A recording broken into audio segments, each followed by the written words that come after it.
ਵਾਰਾਂ ਭਾਈ ਗੁਰਦਾਸ ਜੀ। ਵਾਰ 17ਵੀਂ ਪੌੜੀ 20ਵੀਂ। ਪੌੜੀ ਡੱਡੂ ਬਗਲੇ ਸੰਖ ਲੱਖ ਅੱਕ ਜਵਾਹੇ ਬਿਸਿਅਰ ਕਾਲੇ ਸਿੰਬਲ ਘੁੱਗੂ ਚੱਕਵੀਆਂ ਕੜਛ ਹਸਤ ਲੱਖ ਸੰਡੀ ਨਾਲੇ।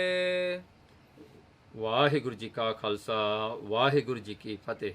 ਪੌੜੀ ਡੱਡੂ ਬਗਲੇ ਸੰਖ ਲੱਖ।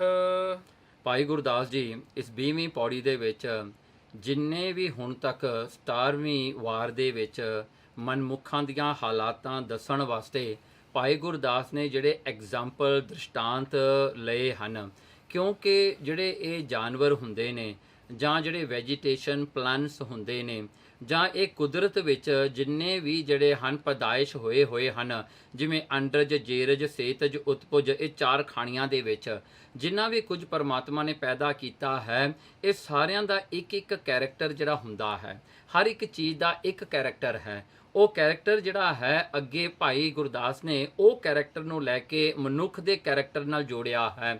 ਵੀ ਦੇਖੋ, ਇਹ ਸਾਰੇ ਜਾਨਵਰਾਂ ਦੇ ਵਿੱਚ ਇੱਕ ਇੱਕ ਕਮੀ ਹੈ, ਇੱਕ ਇੱਕ ਔਗਣ ਹੈ, ਜਿਹੜਾ ਔਗਣ ਨੂੰ ਲੈ ਕੇ ਉਹਨਾਂ ਨੇ ਮਨੁੱਖਾਂ ਦੇ ਔਗਣਾਂ ਨੂੰ ਜਿਹੜਾ ਹੈ ਪ੍ਰਗਟ ਕੀਤਾ ਹੈ। ਦੇਖੋ, ਮਨੁੱਖਾਂ ਵਿੱਚ ਵੀ ਉਹੀ ਹੈ, ਪਰ ਸਵਾਲ ਇੱਥੇ ਇਹ ਉੱਠਦਾ ਹੈ ਕਿ ਬਾਕੀ ਦੀਆਂ ਚੀਜ਼ਾਂ ਵਿੱਚ ਤਾਂ ਇੱਕ ਇੱਕ ਔਗਣ ਹੁੰਦਾ ਹੈ, ਪਰ ਮਨੁੱਖ ਦੇ ਵਿੱਚ ਇਹ ਸਾਰੀ ਨੇ ਇਕੱਠੇ ਹੋ ਕੇ। ਜਿਵੇਂ ਕਹਿ ਦਈਏ ਵੀ ਜਿੰਨੇ ਵੀ ਭਾਈ ਗੁਰਦਾਸ ਨੇ ਹੁਣ ਤੱਕ 19 ਪੌੜੀਆਂ ਦੇ ਵਿੱਚ ਜੋ ਦੱਸਿਆ ਹੈ, ਉਹ ਇੱਕ ਮਨੁੱਖ ਦੇ ਵਿੱਚ ਸਾਰਿਆਂ ਦੇ ਸਾਰੀ ਹਨ। ਤੇ ਇੱਥੇ ਭਾਈ ਗੁਰਦਾਸ ਜੀ ਉਹੀ ਗੱਲ ਨੂੰ ਰਿਪੀਟ ਕਰਕੇ ਦੱਸ ਰਹੇ ਨੇ ਕਿ ਮਨਮੁਖਾਂ ਦੀ ਹਾਲਾਤ ਵੀ ਐਸੀ ਹੈ। ਇਸ ਕਰਕੇ ਹੀ ਕਹਿੰਦੇ ਆ ਨਾ, ਮੇਰਾ ਵੈਦ ਗੁਰੂ ਗੋਬਿੰਦਾ। ਕਹਿੰਦੇ ਇਹਦਾ ਇਲਾਜ ਸਿਰਫ ਗੁਰੂ ਕਰ ਸਕਦਾ ਹੈ, ਹੋਰ ਕਿਸੇ ਤੋਂ ਨਹੀਂ ਹੋ ਸਕਦਾ, ਕਿਉਂਕਿ ਬਿਮਾਰੀ ਇੱਕ ਨਹੀਂ, ਬਿਮਾਰੀਆਂ ਲੱਖਾਂ ਨੇ ਬੰਦਿਆਂ ਦੇ ਵਿੱਚ ਜਿਹੜਾ ਹਨ। ਇਹ ਬਿਮਾਰੀਆਂ ਦਾ ਇਲਾਜ ਬੇਇਲਾਜ ਬਿਮਾਰੀਆਂ ਨੇ, ਇਹ ਕਿਤੇ ਵੀ ਠੀਕ ਆਉਣ ਵਾਲੀਆਂ ਨਹੀਂ, ਕਿਉਂਕਿ ਇਹ ਬਿਮਾਰੀਆਂ ਜਿਹੜੀਆਂ ਹਨ ਮਨੁੱਖ ਇਹਨਾਂ ਨਾਲ ਪਿਆਰ ਕਰਦਾ ਹੈ। ਇਹ ਜਿਹੜਾ ਬਿਮਾਰੀਆਂ ਨੂੰ ਸੰਭਾਲ ਕੇ ਰੱਖਦਾ ਹੈ, ਇਹਨਾਂ ਨੂੰ ਛੱਡਣਾ ਨਹੀਂ ਚਾਹੁੰਦਾ। ਦੇਖੋ, ਇਸ ਕਰਕੇ ਇਹ ਬਿਮਾਰੀਆਂ ਜਿਹੜੀਆਂ ਬੇਇਲਾਜ ਨੇ, ਇਹਨਾਂ ਦਾ ਕੋਈ ਇਲਾਜ ਨਹੀਂ ਹੋ ਸਕਦਾ। ਸੋ ਇਸ ਪ੍ਰਕਾਰ ਕਰਕੇ ਭਾਈ ਗੁਰਦਾਸ ਜੀ ਹੁਣ ਆਪਾਂ ਨੂੰ ਇੱਕ ਇੱਕ ਕਰਕੇ ਫੇਰ ਦੜਾਉਂਦੇ ਹਨ, ਫੇਰ ਦੱਸਦੇ ਹਨ, ਰਿਪੀਟ ਕਰਦੇ ਹਨ। ਪੌੜੀ ਡੱਡੂ ਬਗਲੇ ਸੰਖ ਲੱਖ। ਦੇਖੋ, ਕਹਿੰਦੇ ਜਿਹੜੇ ਡੱਡੂ ਨੇ, ਸੋ ਡੱਡੂ ਜਿਹੜੇ ਫਰੋਗ ਹਨ, ਫੇਰ ਜਿਹੜੇ ਬਗਲੇ ਕ੍ਰੇਨ, ਸੋ ਕ੍ਰੇਨਸ ਜਿਹੜੇ ਹੁੰਦੇ ਨੇ, ਸੰਖ ਜਿਹੜੇ ਕੌਂਸ਼ ਹੁੰਦੇ ਹਨ, ਫਿਰ ਅੱਗੇ ਜਿਹੜੇ ਹਨ ਕਹਿੰਦੇ ਇਹ ਲੱਖਾਂ ਹੀ ਐਸੇ ਜਿਹੜੇ ਹਨ, ਡੱਡੂ ਹੋਏ, ਬਗਲੇ ਹੋਏ, ਸੰਖ ਹੋਏ। ਅੱਕ ਜਵਾਹੇ ਬਿਸਿਅਰ ਕਾਲੇ। ਫਿਰ ਦੇਖੋ, ਅੱਕ ਜਵਾਹੇ ਜਿਹੜੇ ਅੱਕਾਂ ਦੇ ਟਿੱਡੇ ਹਨ, ਸੋ ਗ੍ਰਾਸ ਹੌਪਰਸ ਹਨ, ਕਿ ਬਸੀਅਰ ਕਾਲੇ ਕਹਿੰਦੇ ਜਿਹੜੇ ਕਾਲੇ ਸੱਪ ਹਨ ਸਾਰੇ। ਸਿੰਬਲ ਘੁੱਗੂ ਚੱਕਵੀਆਂ। ਫਿਰ ਦੇਖੋ ਅੱਗੇ ਐਗਜ਼ਾਮਪਲ ਆਏ ਨੇ, ਪਿੱਛੇ ਤੁਸੀਂ ਪੌੜੀਆਂ ਵਿੱਚ ਸੁਣੇ ਨੇ। ਸਿੰਬਲ ਰੁੱਖ ਜਿਹੜਾ ਹੈ, ਸਿਲਕ ਕਾਟਨ ਟਰੀ ਹੈ। ਫਿਰ ਜਿਹੜਾ ਘੁੱਗੂ ਔਲ ਜਿਹੜੀ ਹੈ ਉਹ ਹੋ ਗਈ, ਚੱਕਵੀ ਹੋ ਗਈ, ਰੂਡੀ ਸ਼ੈਲਡਰਿਕ ਜਿਹੜੀਆਂ ਹਨ, ਚਿੜੀ ਜਿਹੜੀ ਹੁੰਦੀ ਹੈ, ਕੜਛ ਜਿਹੜਾ ਹਨ ਉਹ ਕੜਛੀਆਂ ਜਿਹੜੀਆਂ ਹੁੰਦੀਆਂ ਨੇ। ਹੁਣ ਇਹਨਾਂ ਦੇ ਬਾਰੇ ਤੁਸੀਂ ਸਾਰਾ ਪਿੱਛੇ ਸੁਣਿਆ ਹੈ। ਜਿਵੇਂ ਕੜਛੀ ਜਿਹੜਾ ਹਨ, ਜਿਵੇਂ ਭਾਜੀ 'ਚ ਫਿਰਦੀ, ਦਾਲਾਂ 'ਚ, ਉਹਨੂੰ ਸਵਾਦ ਕੋਈ ਨਹੀਂ ਆਉਂਦਾ, ਉਹ ਫਿਰਦੀ ਹਰ ਇੱਕ ਤੌੜੀ ਦੇ ਵਿੱਚ ਹੁੰਦੀ ਹੈ। ਤੇ ਇਸ ਪ੍ਰਕਾਰ ਅੱਗੇ ਵੀ ਹੋਰ ਦੱਸਦੇ ਹਨ। ਹਸਤ ਲੱਖ ਸੰਡੀ ਨਾਲੇ। ਫਿਰ ਦੇਖੋ ਅੱਗੇ ਹਸਤ ਲੱਖ ਸੰਡੀ ਨਾਲੇ। ਫਿਰ ਜਿਹੜੇ ਹਨ ਹਸਤ ਜਿਹੜੇ ਹਾਥੀ ਹਨ, ਸੋ ਇਹ ਵੀ ਜਿਹੜਾ ਹਨ ਲੱਖ ਹੀ ਐਸੇ ਹਨ। ਫਿਰ ਅੱਗੇ ਜਿਹੜਾ ਹਨ ਜਿਹੜੀਆਂ ਇਸਤਰੀਆਂ ਬੇ ਔਲਾਦ ਹੁੰਦੀਆਂ ਨੇ, ਉਹਨਾਂ ਦਾ ਵੀ ਇਹੀ ਹਾਲ ਹੈ। ਪੱਥਰ ਕਾਵ ਰੋਗੀ ਘਣੇ। ਹੁਣ ਦੇਖੋ ਫਿਰ ਪੱਥਰ ਆ ਗਏ। ਪੱਥਰ ਜਿਹੜਾ ਹੈ, ਦੇਖੋ ਪਾਣੀ ਵਿੱਚ ਕਿੰਨੇ ਸਾਲ ਪਿਆ ਰਵੇ ਉਹ ਕਿਤੇ ਭਿੱਜਦਾ ਹੀ ਨਹੀਂ, ਉਹ ਸੁੱਕੇ ਦਾ ਸੁੱਕਾ ਹੀ ਰਹਿ ਜਾਂਦਾ ਹੈ। ਕਾਵ ਹੋ ਗਈਆਂ, ਹਾਂਜੀ, ਜਿਹੜੇ ਹਨ ਕਾਂ ਹੁੰਦੇ ਨੇ, ਸੋ ਕਾਂ ਜਿਹੜੇ ਹੁੰਦੇ ਨੇ ਉਹ ਵੀ ਹਨ। ਕਹਿੰਦੀ ਰੋਗੀ ਘਣੇ, ਐਸੇ ਬੰਦੇ ਜਿਹੜੇ ਰੋਗੀ ਨੇ, ਮਨ ਕਰਕੇ, ਸਰੀਰ ਕਰਕੇ, ਜਿਨ੍ਹਾਂ ਨੂੰ ਰੋਗ ਲੱਗੇ ਹੋਏ ਨੇ, ਜਿਹੜੇ ਬਿਮਾਰ ਹਨ। ਗਧਾ ਕਾਲੇ ਕੰਬਲ ਭਾਲੇ। ਫਿਰ ਦੇਖੋ ਗਧਾ ਹੋ ਗਿਆ, ਖੋਤੇ ਜਿਹੜੇ ਹੁੰਦੇ ਨੇ, ਡੋਂਕੀ ਉਹ ਹੋ ਗਏ। ਤੇ ਦੇਖੋ ਡੋਂਕੀ ਜਿਹੜਾ ਵਿਚਾਰਾ ਸਾਰੀ ਉਮਰ ਕੀ ਕਰਦਾ, ਪਰਾਇਆ ਹੀ ਤਜਰਾ ਹਨ, ਸਮਾਨ ਚੁੱਕੀ ਫਿਰਦਾ ਹੈ। ਫਿਰ ਜਿਹੜਾ ਕਾਲੇ ਕੰਬਲ, ਹੁਣ ਕਾਲਾ ਕੰਬਲ ਜਿਹੜਾ ਹੁੰਦਾ ਹੈ, ਉਹਨੂੰ ਜਿੰਨਾ ਮਰਜ਼ੀ ਤੁਸੀਂ ਗੰਦਾ ਕਰ ਲਓ, ਉਹ ਗੰਦਗੀ ਨੇ ਕਿਤੇ ਵੀ ਆਪਣਾ ਰੂਪ ਨਹੀਂ ਦਿਖਾਉਂਦੀ, ਉਹ ਗੰਦਗੀ ਬਿਲਕੁਲ ਕਾਲੇ ਵਿੱਚ ਮਿਲੀ ਰਹਿੰਦੀ ਹੈ। ਕਹਿੰਦੇ ਐਸਾ ਵੀ ਹੈ। ਕਹਿੰਦੇ ਫਿਰ ਜਿਹੜਾ ਹੈ ਐਸੇ ਜਿਹੜੇ ਭਾਲੇ ਜਿਹੜੇ ਰਿਚ ਹੁੰਦੇ ਹਨ, ਜਿਹੜਾ ਬਹਿ ਕਹਿ ਲਈਏ, ਕਹਿ ਤਿਲ ਬੁਆੜ ਲੱਖ। ਕਹਿ ਜਿਹੜੇ ਹਨ, ਦੇਖੋ ਫਿਰ ਜਿਹੜਾ ਬ੍ਰੌਂਸ ਹੁੰਦਾ ਹੈ, ਉਹਨੂੰ ਤੁਸੀਂ ਜਿੰਨਾ ਮਰਜ਼ੀ ਮਲੀ ਜਾਓ, ਉਹਦੇ ਵਿੱਚੋਂ ਮੈਲ ਫਿਰ ਵੀ ਨਿਕਲੀ ਜਾਣੀ ਹੈ। ਫੇਰ ਜਿਹੜੇ ਤਿਲ ਹੁੰਦੇ ਨੇ, ਸੋ ਇਹ ਤਿਲ ਜਿਹੜੇ ਹਨ ਇਹ ਵੀ ਐਸੇ ਹੀ ਹਨ, ਬੁਆੜ ਜਿਹੜੇ ਨਹੀਂ ਕਿਸੇ ਕੰਮ ਆਉਂਦੇ। ਅੱਕ ਟਿੱਡ ਅਰੰਡ ਤੁਮੇ ਚਿਤਰਾਲੇ। ਹੁਣ ਦੇਖੋ ਕਹਿੰਦੇ ਅੱਗੇ ਹੋਰ ਵੀ ਐਗਜ਼ਾਮਪਲ, ਅੱਕ ਟਿੱਡ, ਅੱਕ ਦਾ ਟਿੱਡਾ ਹੋ ਗਿਆ, ਅਰੰਡ ਹੋ ਗਿਆ, ਜਿਹੜੇ ਦਰਖਤਾਂ ਨੂੰ ਕੋਈ ਫਲ ਨਹੀਂ ਲੱਗਦਾ ਉਹ ਵੈਸੇ ਹੀ ਖੜੇ ਰਹਿੰਦੇ ਨੇ। ਤੁਮੇ ਜਿਹੜੇ ਬਿਲਕੁਲ ਹੀ ਕੌੜੇ, ਜ਼ਹਿਰ ਤੋਂ ਵੀ ਪਰੇ ਕੌੜੇ ਹੁੰਦੇ ਨੇ। ਚਿਤਰਾਲੇ ਕਹਿਣਗੇ ਉਹਨਾਂ ਦੇ ਜਿਹੜਾ ਹਨ ਚਿਤਰਾਲੇ, ਜਿਹੜਾ ਫਲ ਕਿਸੇ ਵੀ ਕੰਮ ਨਹੀਂ ਆਉਂਦਾ। ਕਲੀ ਕਨੇਰ ਵਖਾਣੀਆਂ। ਦੇਖੋ ਕਲੀ ਜਿਹੜੇ ਹਨ, ਓਲੀਐਂਡਰ ਜਿਹੜੇ ਹਨ ਕਹਿੰਦੇ ਉਹ ਵੀ ਖੜੇ ਰਹਿੰਦੇ ਹਨ। ਫਿਰ ਜਿਹੜੇ ਕੈਸਟਰ ਹੁੰਦੇ ਨੇ ਉਹ ਵੀ ਖੜੇ ਰਹਿੰਦੇ ਨੇ ਖੇਤਾਂ ਦੇ ਵਿੱਚ।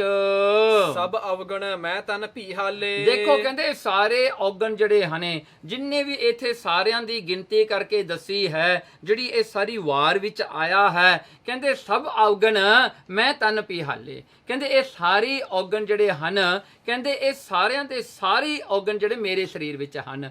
ਭਾਈ ਗੁਰਦਾਸ ਜੀ ਦੇਖੋ ਕਿੰਨੀ ਨਿਮਰਤਾ ਵਾਲੇ ਨੇ, ਕਹਿੰਦੇ ਪਾਤਸ਼ਾਹ ਜੀ ਇਹ ਸਾਰੇ ਔਗਣ ਇੱਕ ਮੇਰੇ ਸਰੀਰ ਦੇ ਵਿੱਚ ਹਨ। ਇਹਨਾਂ ਦੇ ਵਿੱਚ ਤਾਂ ਇੱਕ ਇੱਕ ਔਗਣ ਹੋਇਆ, ਪਰ ਇਹ ਸਾਰਿਆਂ ਨੂੰ ਮਿਲਾ ਕੇ ਇਕੱਠੇ ਕਰਕੇ ਇਹ ਮੇਰੇ ਸਰੀਰ ਵਿੱਚ ਮੌਜੂਦ ਹਨ। ਮੇਰੇ ਸਰੀਰ ਦੇ ਵਿੱਚ ਇਹ ਸਾਰੀਆਂ ਭੈੜੀਆਂ ਆਦਤਾਂ ਲੱਗੀਆਂ ਹੋਈਆਂ ਹਨ।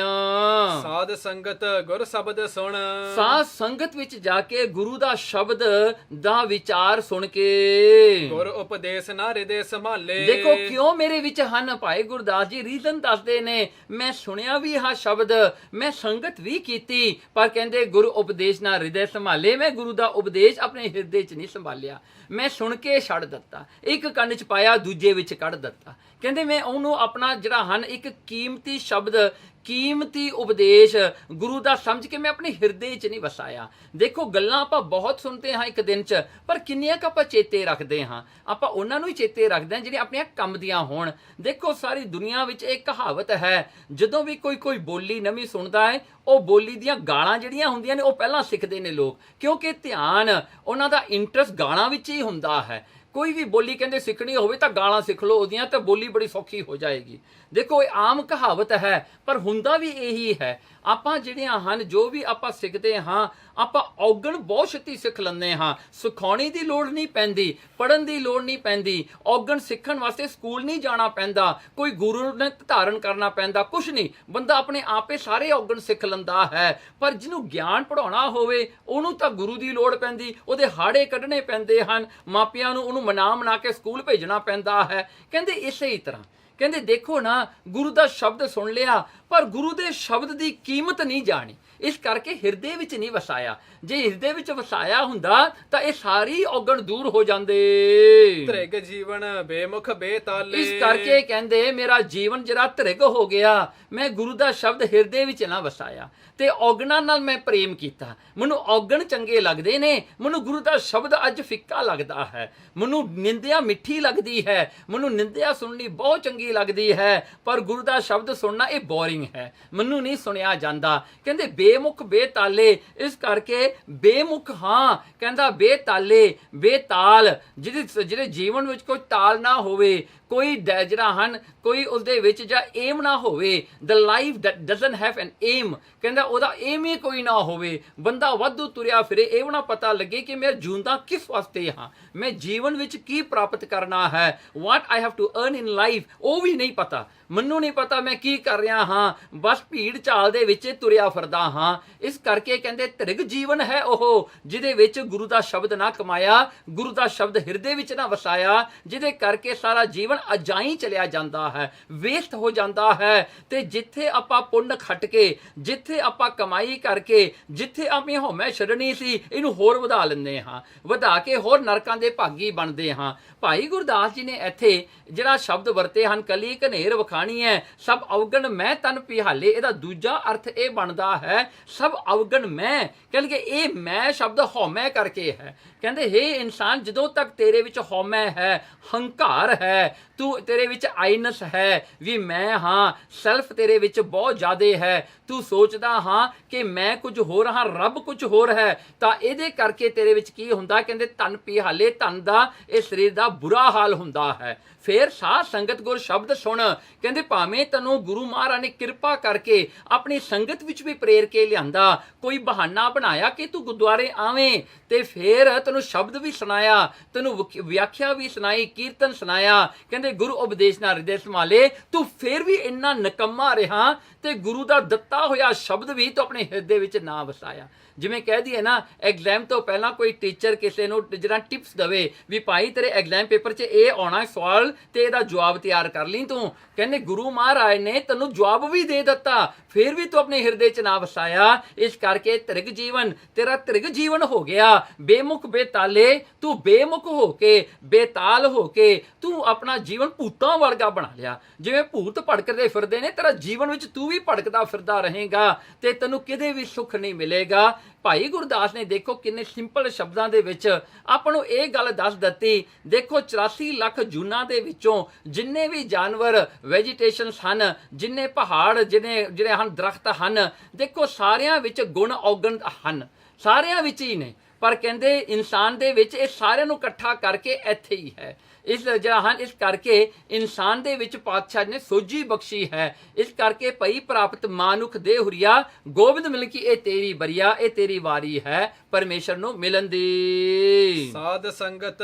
ਗੁਰ ਸ਼ਬਦ ਸੁਣ, ਗੁਰ ਉਪਦੇਸ਼ ਨਾ ਹਿਰਦੇ ਸੰਭਾਲੇ, ਤ੍ਰਿਗ ਜੀਵਨ ਬੇਮੁਖ ਬੇਤਾਲੇ। ਵਾਹਿਗੁਰੂ ਜੀ ਕਾ ਖਾਲਸਾ, ਵਾਹਿਗੁਰੂ ਜੀ ਕੀ ਫਤਿਹ।